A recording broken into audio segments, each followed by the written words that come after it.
The George Washington office and hallways were bustling with faculty and teachers as they prepare for the first day of school. But several teachers were shocked to find out they would be on a block schedule as opposed to last school year's traditional bell schedule. Principal Begonia Flores admits some teachers aren't used to block scheduling, but claims it's been done before. Some of the teachers are not used to teaching in block schedule, but we had block schedule like 4 years ago or 3 years ago prior to the double session with JFK. But how many times before? GW teacher Lisa Mosher says block scheduling happened in 2006, but in the last 8 to 9 years, GW has had 8 to 9 different bell schedules. She also says when a block schedule was voted on average 70% of teachers voted against it because there was lack of training and the burnt out and teacher turnover rate was high.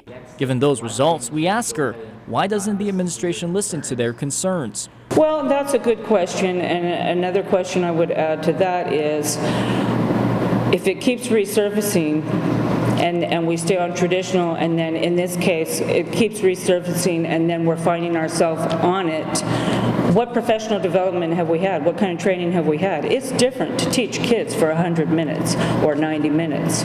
It's difficult to teach kids for 55 minutes. It just depends on the teacher meeting the learning styles and ownership. But not only Mosher is speaking out. Social studies teacher James Camacho feels if the teachers had more time to prepare, it'll be a different story. He adds that many of his colleagues were shocked the longer drawn-out 100-minute classes are being implemented tomorrow. When summer went out last year, we weren't told at all that we were going into block or even a training be provided for the teachers to prepare themselves for the school year.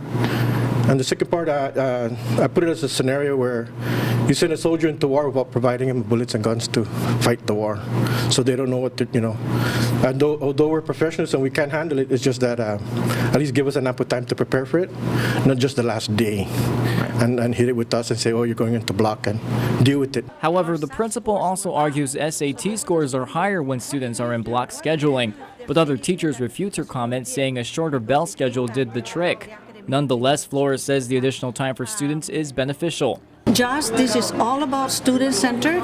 We want to afford the students the opportunity to have more time, spend more time in the classroom. I often go into classrooms to do evaluations and observations, and it's always like this. All right, like 5 minutes to the bell.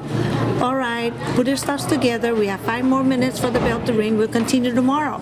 So that tells us that there's a dire need for additional time. Flores also argues that teachers that taught summer school were on a block schedule, but Mosher says that's not the same thing. It's a whole different ballgame when you're teaching the summer and night school block schedule versus 186 days of a block schedule.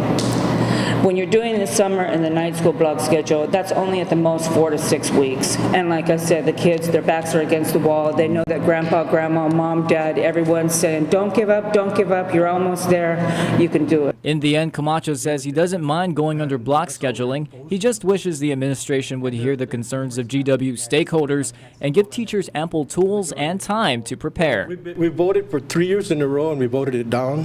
Most of the teachers feel that you need the continuity and the consistency in the classroom to teach.